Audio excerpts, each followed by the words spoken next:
जैसे जैसे मनुष्य की उम्र बढ़ती चली जाती है वैसे वैसे पुण्य भी हमारा घटता चले जाता है। कैसे, उसका अंदाजा लगा लीजिए। बचपन में तुम्हारे मन में पाप नहीं था, बचपन में तुम्हारे भीतर ना पाप है, ना कोई कपट है, ना छल है, ना बेईमानी है, ना प्रपंच है। जवानी आ गई, थोड़ा थोड़ा परिवार को पालना है, लेकर चलना है, तो थोड़ा थोड़ा कपट, थोड़ी सी छल, थोड़ी सी बेईमानी आ गई।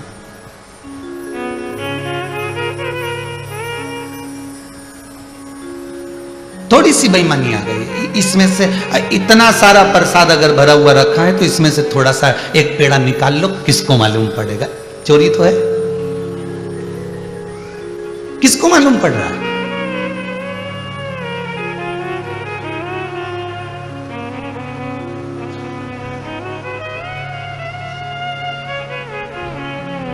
किसी ने आपको कहा भैया अगर तुम कुबेरेश्वर धाम जा रहे हो, या तुम महाकाल जा रहे हो, या तुम ओमकारेश्वर जा रहे हो, या तुम आप भीमा शंकर जा रहे हो, तो ये हमारा 200 रुपया ले जाओ। अब तुमने सोचा ना तो वो यहां देखने आ रहा है, ना पंडित जी को मालूम कि 200 का है, ना रसीद वाले को मालूम कि 200 का है। उसमें से तुमने अगर 100 खसका ली है, तुमने तो खसका ली है, पर उसने कितना खसकाया ये तो वही जान सकता है। तुमने तो निकाल लिया कि उसमें कोई ने देखा नहीं है, उसमें किसी ने भाला नहीं है, इसमें किसी का अंदाजा रहा नहीं है, इसमें कोई देख ही नहीं रहा। आप मन का धन कर सकते हो, पर अपने आप को आप समझा सकते हो, पर अंतिम क्षण जब प्राण छूटने का आता है, हमारा किया गया सारा पाप हमारे सामने एकत्रित हो जाता है।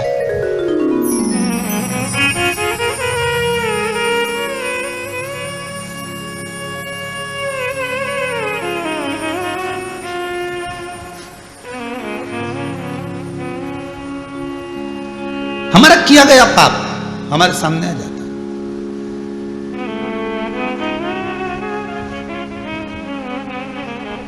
किसी बच्चों को नहीं मालूम कि इनके घर की स्टोरी क्या है, पर उसके घर के एक व्यक्ति को चुनाव में खड़ा कर दो, फिर पूरी स्टोरी मालूम पड़ जाएगी कि इसके काका जी ऐसे थे, ने फूफा जी ऐसे थे, ने बुआ जी ऐसी थी, ने नाना जी ऐसे थे, ने पिताजी ऐसे थे, ने भाई ऐसा था, ने कुटुंब। अर्थात तुमको पूछना नहीं पड़ेगा, तुमको जानना नहीं पड़ेगा, बता दिया जाएगा। उसी तरह प्राण छूटते समय जब अंतिम बिंदु आता है, मनुष्य के प्राण खींचने के लिए यम के दूत आते हैं, प्राण निकल रहे होते हैं, जीवात्मा कहती है कि मैंने खूब दान करा, मैंने खूब पुण्य करा, मैंने खूब सत्कर्म करा, मैंने खूब भजन करा, मैंने खूब दान दिया, मैंने व्रत किया, मैंने उद्यापन किया, मैंने गंगा नहाया, सब कुछ किया। तब यमदूत कहते हैं कि साथ में चित्रगुप्त महाराज जी आए हैं, वो आपको हिसाब बता देंगे कितना पुण्य आपके पास बचा हुआ है। 500 रुपए कमाए थे, खर्चा मालूम पड़े 550 कर दिए, जो जेब में पहले का रखा था वो भी चले गए। उसी तरह पुण्य तो तुमने बहुत कमाया, मंदिर में जाके दिया जलाया, पुण्य कमाया। बोलो कमाया कि नहीं कमाया? जितने लोग आस्था पर कथा सुन रहे हो, जितने मोबाइल पर सुन रहे हो, जितने स्मरण कर रहे हो, अच्छे से बोलना, मंदिर में दिया लगाया, पुण्य कमाया कि नहीं कमाया? कमाया। तुमने दान किया, पुण्य कमाया कि नहीं कमाया? कमाया। तुमने सत्कर्म करा, व्रत करा, उद्यापन करा, पूजन करी, अर्चना करी, सारा पुण्य तुमने एकत्रित कर लिया। अब मान लो तुमने 500 रुपए कमा लिया, अपन पुण्य को समझो 500 रुपए। अब तुमने 500 रुपए तो कमा लिया, अब खर्चा जोड़ो। किसी के लिए झूठ बोल दिया, 100 रुपया खसक गया, तो सही पुण्य समाप्त तो होगा, खर्चा भी होगा। तुमने किसी के लिए अपशब्द कह दिया, 50 रुपए गए, कितना बचा है? 350। हिसाब के तो तुम बहुत पक्के हो रहे, 350 बचा। अब फिर मालूम पड़े किसी को गलत दृष्टि से देख लिया, गलत भाव से देख लिया, गलत मन से देख लिया, 50 वहां खसक गए, कितने बचे? 300। और मालूम पड़े पड़ोसन आ गई, खूब सारा प्रसाद दे के चली गई। निंदा का रस डालकर चली गई, 100 रुपया खसक गया। कितना बचा? 200। हिसाब लगा लो जरा अच्छे से हो, ये तुम्हारा और हमारा सबका है। जितने कथा सुन रहे उनका भी और जो कथा कर रही है उसका भी, सबका हिसाब है मेरे मालिक के दरबार में, सब लोगों का खाता। किसी को कौड़ी कम नहीं देता, किसी को कौड़ी जाता।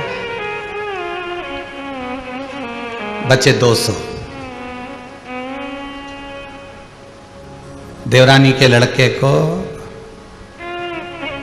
छोटे से गिलास में दूध दे दिया, खुद के लड़के को इतना बड़ा गिलास, 50 खसक गए। कितने बचे? 150।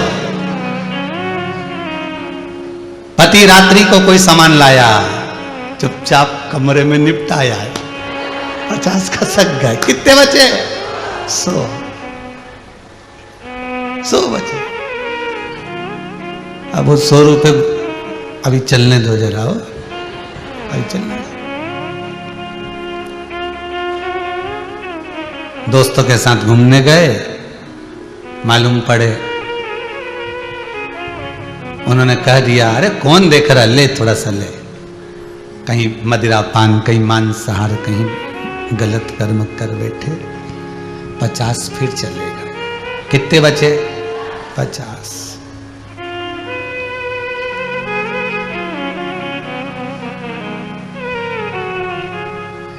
परिवार में साथ में रह रहे थे, भाई बंधु कुटुंब कबीले से बैर उत्पन्न कर लिया। सुबह से शाम तक शिशुपाल जैसी गालियों पर गालियां दे। 50 करे। कितना बचा?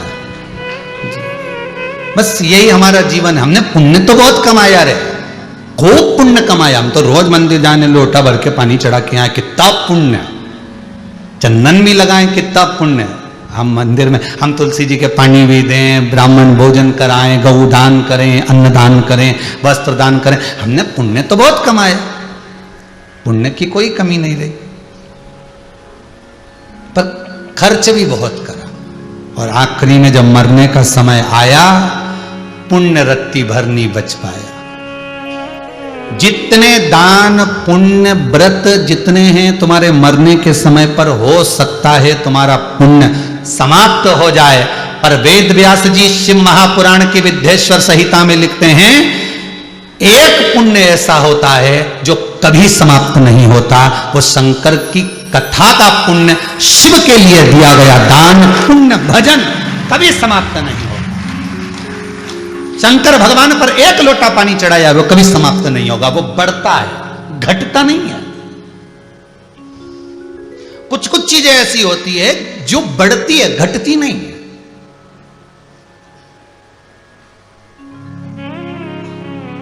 90,000 रुपए का एक मोबाइल ले लिया तुमने, कितने का?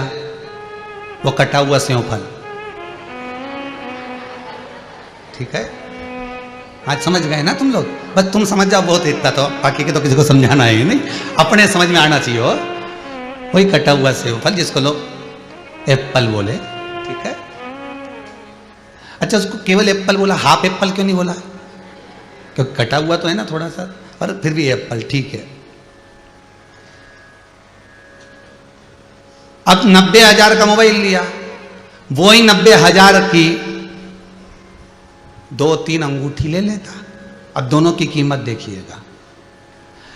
मोबाइल लेकर दुकान से नीचे उतर गए, घर चले गए। 1 साल के बाद में वो मोबाइल बेचोगे तो 90,000 का बिकेगा क्या? जम के बोलिए जरा। नहीं।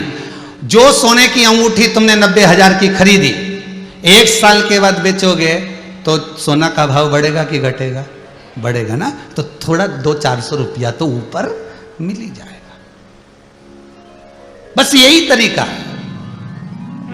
सारे पुण्य समाप्त हो सकते हैं, पर ये वो स्वर्ण है, ये वो स्वर्ण है जिसकी कीमत बढ़ती चली जाती है। पुण्य समाप्त ही नहीं होता, उसका पुण्य बढ़ रहा है, पुण्य प्रबल होते चले जा रहा है, पुण्य घटता ही नहीं।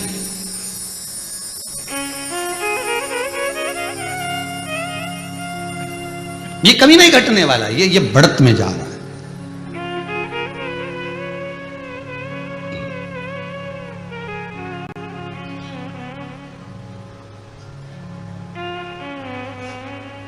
और वो पुण्य कभी समाप्त नहीं हो सकता। शंकर का भजन किया हुआ श्री शिवाय नमस्तुभ्यम का जाप, ओम नमो नमः शिवाय का जाप, ओम नमो भगवते वासुदेवाय का जाप, श्री कृष्ण शरणम ममा का जाप, भगवान राम का स्मरण आप जितना कर रहे हो, शंकर को दान किया गया, शंकर का भजन किया गया, शंकर का स्मरण किया गया, शंकर का नाम पर किया गया सत्कर्म कभी क्षीण नहीं होता, कभी समाप्त।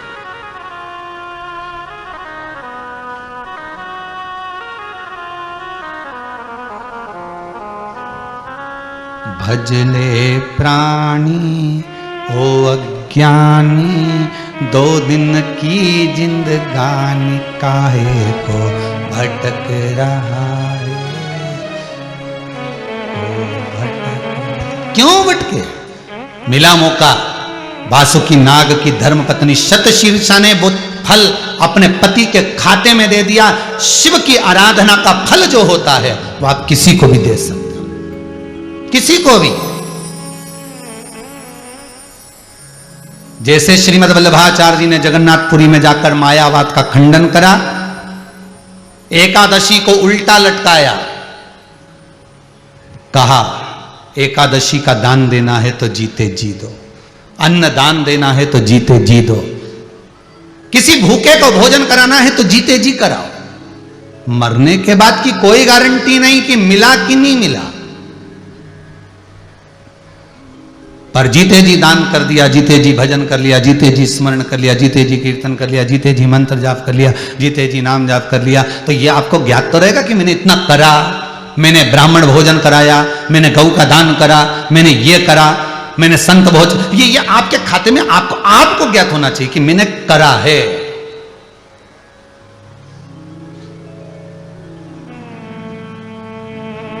मैंने किया है, ये आपके भीतर होना चाहिए कि मुझे प्रसन्नता इस बात की। कई लोग कहते हैं अब तो भगवान की कथा सुन ली, भगवान ने खूब अच्छा कर दिया गुरुदेव, कोई कमी नहीं रखी, अब भगवान चाहे तो उठा कर ले जाए, मेरे को कोई टेंशन, सब कर दिया। पर अगर किसी के बच्चे कुंवारे हों, बेटियां कुंवारी हो, वो बोलेगा क्या कि अब चले जाऊं? नहीं, वो तो कहेगा एक बार इनके पीले हाथ कर दूं, एक बार इनको सेटल कर दूं, बस बाबा से विनती है, फिर भले जाओ, फिर कोई टेंशन।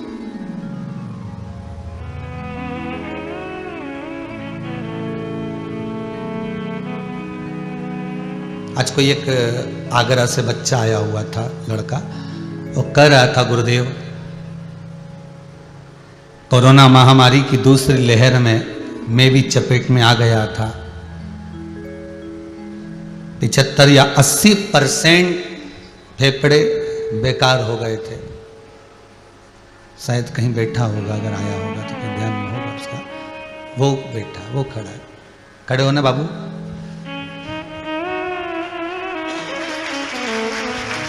डॉक्टरों ने कहा, जवाब दे दिया था, पर मेरी मां ने शंकर की कथा सुनी थी, शिव महापुराण, और वो शिव महापुराण की कथा में बेलपत्री शमी पत्र का जो महत्व बताया था, मैं तो हॉस्पिटल में था, कोई मिलने नहीं आ रहा था, सोच लिया था कि अब तो अंतिम बिंदु हो गया है, पर माता शमी पत्र और बेलपत्र के बल पर बचा कर लिया, इसलिए बाबा को प्रणाम करो। बैठो बैठो, शिव कृपा ऐसी होती है, शंकर की दया ऐसी होती है, शिव करुणा सागर की करुणा ऐसी होती है।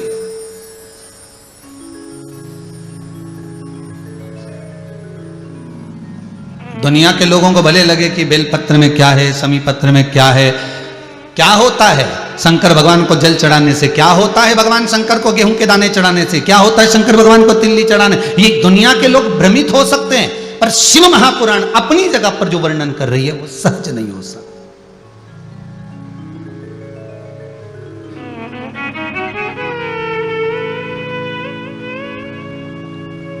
वो सहज नहीं हो सकता।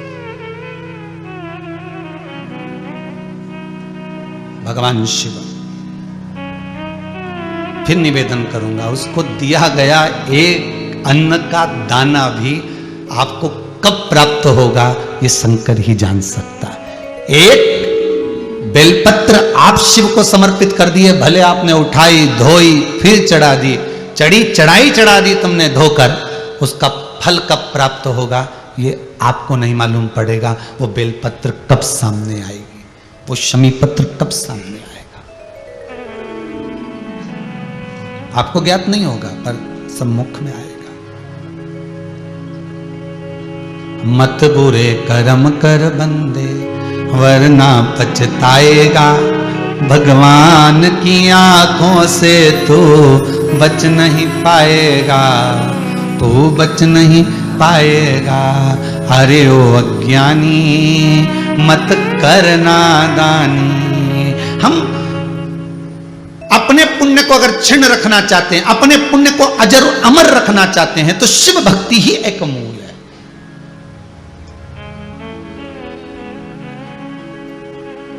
अकाल मृत्यु वो मरे जो काम करे चंडाल का, काल उसका क्या बिगाड़े जो भक्त हो महाकाल का। शंकर का भगत होगा तो काल भी क्या करे। बात यहां अड़ी हुई है, तो केवल दोहा बोलने का नहीं है, इसको समझने का है कि शंकर का नाम लेने पर काल भी खड़ा रहता है। उसका कारण क्या है, क्योंकि इसका पुण्य छिन्न ही नहीं होता, तो काल को भी सोचना पड़ता है कि मैं कैसे पकड़ के, इसका पुण्य तो इतना सारा है। इसने शंकर जी के मंदिर में दिया लगाया, इसने शिव जी पर 1 लोटा पानी चढ़ाया, इसने बेलपत्र चढ़ाया, शंकर की कथा सुनी है, तो ये पुण्य कभी समाप्त नहीं होगा, तो ये तो अजर और अमर रहेगा।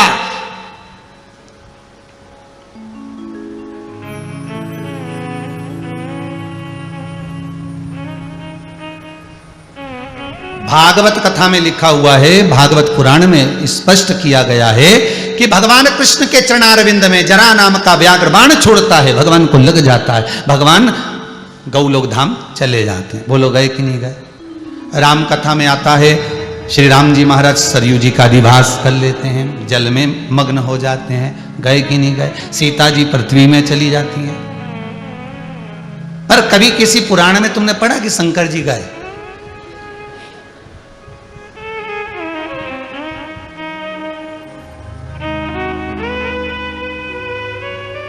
किसी पुराण में अगर कहीं पढ़ा हो कि शंकर जी चले गए हो, तो किसी ने एक बार ब्रह्मा जी से कहा क्यों ये राम जी गए, कृष्ण जी गए, दत्त जी का स्मरण कराया, इनका स्मरण कराया, उनका स्मरण कराया, सबके जाने की कथा है, शंकर जी के जाने की कथा है कि नहीं। ब्रह्मा जी बोले फालतू की बात करो मत, शंकर जी चले गए, शंकर है श्वास, श्वास शिव है, अगर शिव चला गया तो जितने घूम रहे हो नहीं, जितने सब निपटी जाओगे, ये कई बीच में। शंकर जी जिस दिन गया उस दिन श्वास गई, शिव गया, फिर बचा क्या सब। शंकर जाता ही नहीं है, शंकर तो यही रमता, वो तो अजर अमर है, इसलिए अमर गुफा में बैठकर अमर कथा सुना देता, अजर अमर है वो। पार्वती बार बार कहती है हमको भी सुना हुआ अमर कथा जो तुमने सुनी है। शंकर जी बोले हमने किसी से नहीं सुनी।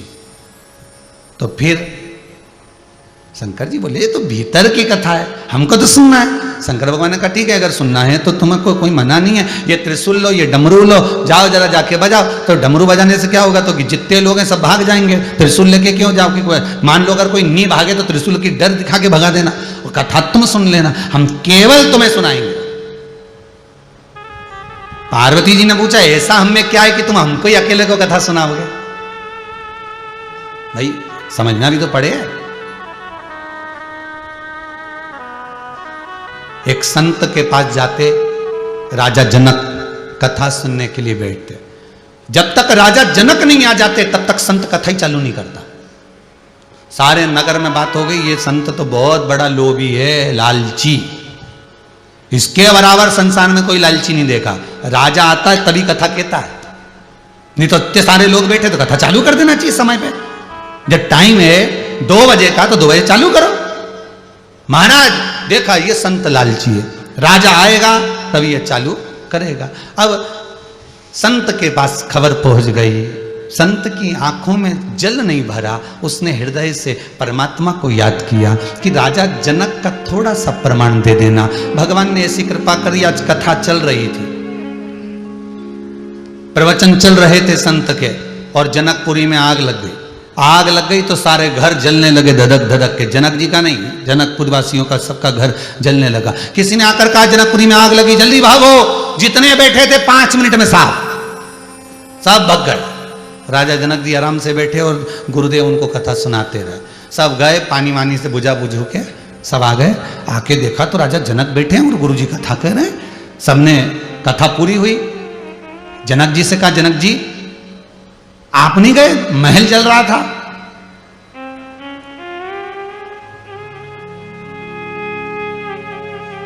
गुरुजी बोले, कई लोगों के मन में प्रश्न था कि राजा आता है तभी कथा क्यों होती है, क्योंकि जितने श्रोता बैठे थे ये तो सब शरीर से बैठे थे, आत्मा से तो केवल राजा जनक ही बैठा था, जब दिल लगाकर बैठा था। अरे कितनी जोरदार बात की शिव महापुराण में। तुम उसकी कथा संभालो, घर वो संभालेगा।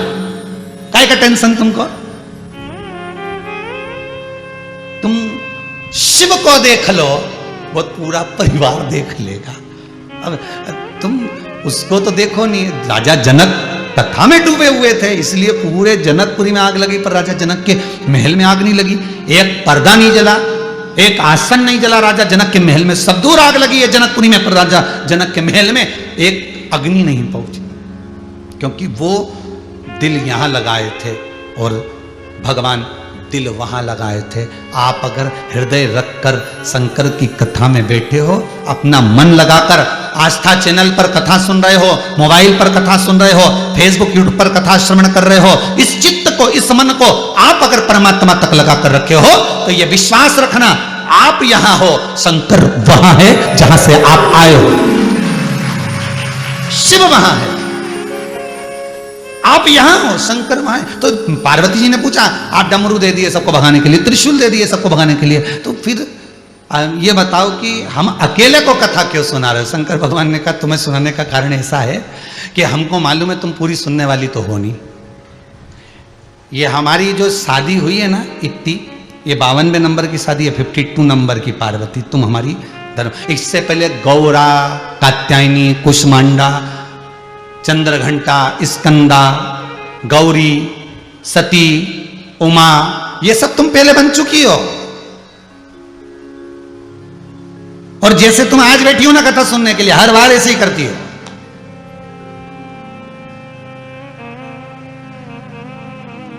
हर पूनम पे तो तैयार हो जाती है, आटा भी सेक लेती है, पंजेरी भी बना लेती है,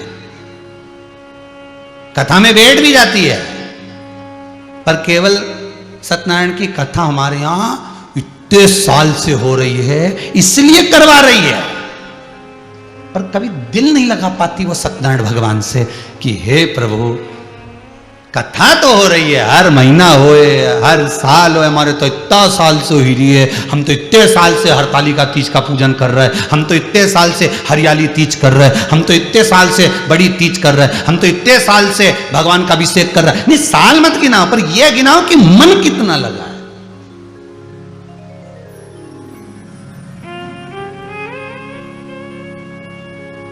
जब तुम्हारा मन नहीं हुआ, जब तुम्हारा चित्त वृत्ति एक आध बार ऐसी हो गई हो कि अब की बार मैं अभिषेक नहीं करूंगी, और तुम मंदिर में नहीं गई और अभिषेक नहीं करा तुमने, फिर कोई आ गया हो और आकर कह दिया हो, क्या बात है तुम मंदिर नहीं आ रहे हो, अभिषेक नहीं कर रहे हो, पूजन नहीं कर रहे हो, चलो, तो समझ लेना शंकर आज्ञा कर रहे हैं, भगवान बुला रहा है कि चल, बहुत दिन हो गए, मंदिर की ओर चल, चल शिव के अभिषेक में चल, चल शंकर की शरणागति में चल। ये शिव बुला।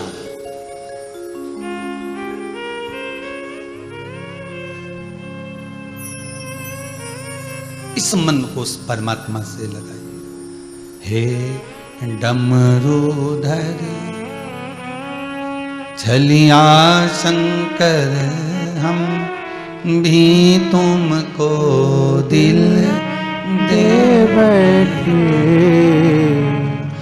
गम पहले से कम तो न थे और एक मुसीबत ले में। हृदय लगाओ शिव में, तुम कथा संभालो, 2 बजे से 5 बजे तक शिव महापुराण की कथा को तुम संभालो 3 घंटे, शंकर तुम्हारा घर संभाल लेगा, तुम्हें नहीं संभाल। तुम तो चिंता छोड़ दो।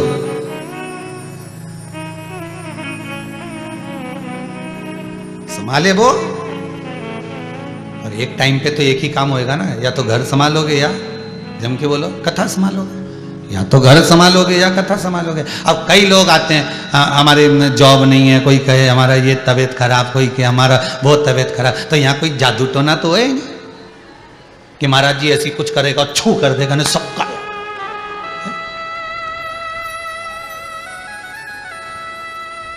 महाराज जी को अगर ये कुछ करना आता होता तो ये कथा ही नहीं करता, वो यही नहीं कर देता छू।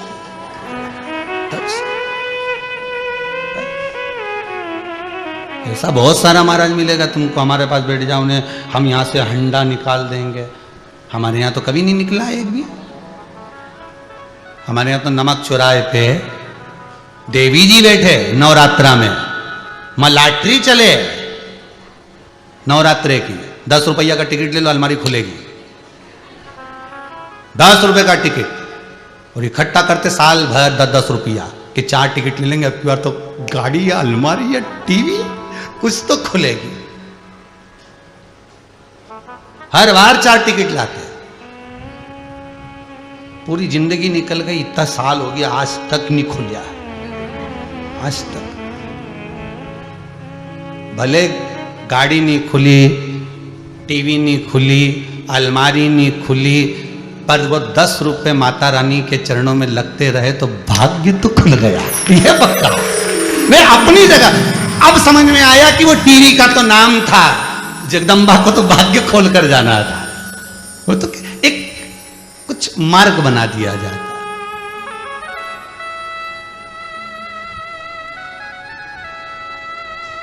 फिर वो ऐसा गेम भी आया, ऐसा रिंग रहता गोल, साबुन की बट्टी धर दी, पाउडर का डब्बा धर दिया और यूं फेंको।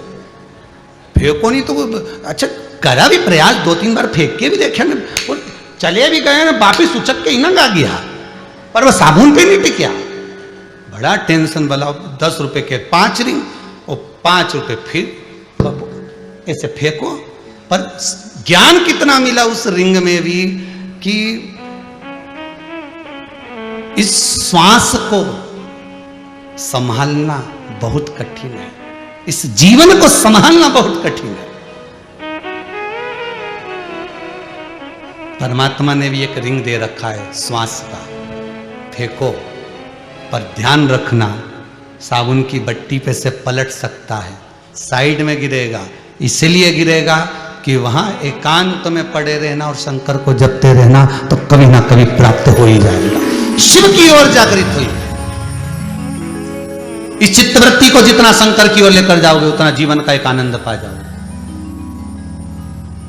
पार्वती जी पूछ रही हैं आप हमें कथा क्यों सुन? भगवान बोले हम तो बार बार श्रवण कराते हैं, हर बार हमने प्लानिंग करा तुम्हें कथा सुनवाया, तुम हर बार कथा सुनने का प्रयास करी, पर हर बार तुम कथा नहीं सुन पाई। ऐसा, पर एक बात याद रखना पार्वती, हर बार तू कथा सुनने बैठी, हर बार पहुंची है, पर तेरा मन नहीं लग पाया, इसलिए तू भटक गई। फिर तुझे जन्म लेना पड़ा, फिर कथा सुनाई, फिर तू जन्मी, फिर कथा सुनाई, सती बनकर आई, कुंभज ऋषि के यहाँ लेकर गया, कथा सुनवाई, पर तेरा मन नहीं लगा। अब की बार भी मैं प्रयास करके देखता हूं कि तू कथा सुन ले, अब की बार भी मैं प्रयास करता हूं कि कैसे ना कैसे कथा का रसतत्व ग्रहण कर ले। प्रयास करने में मेरा क्या जाता।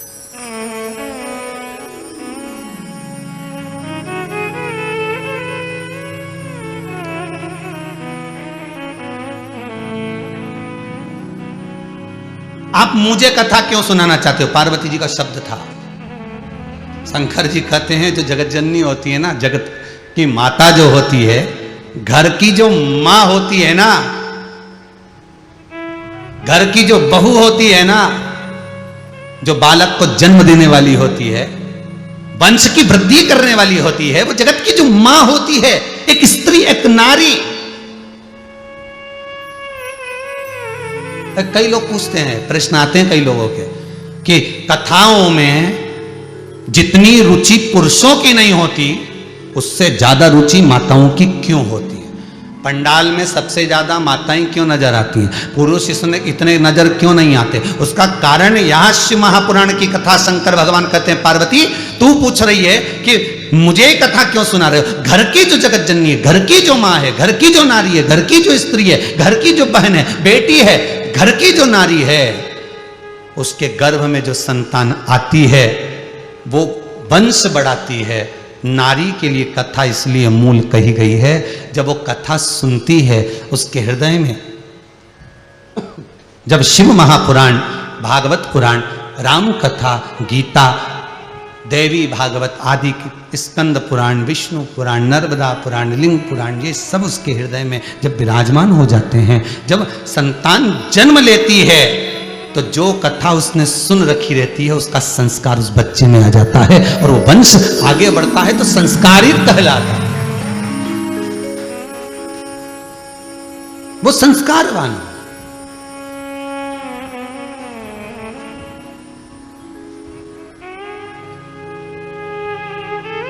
एक बात पहले कही थी, आज फिर कहते हैं,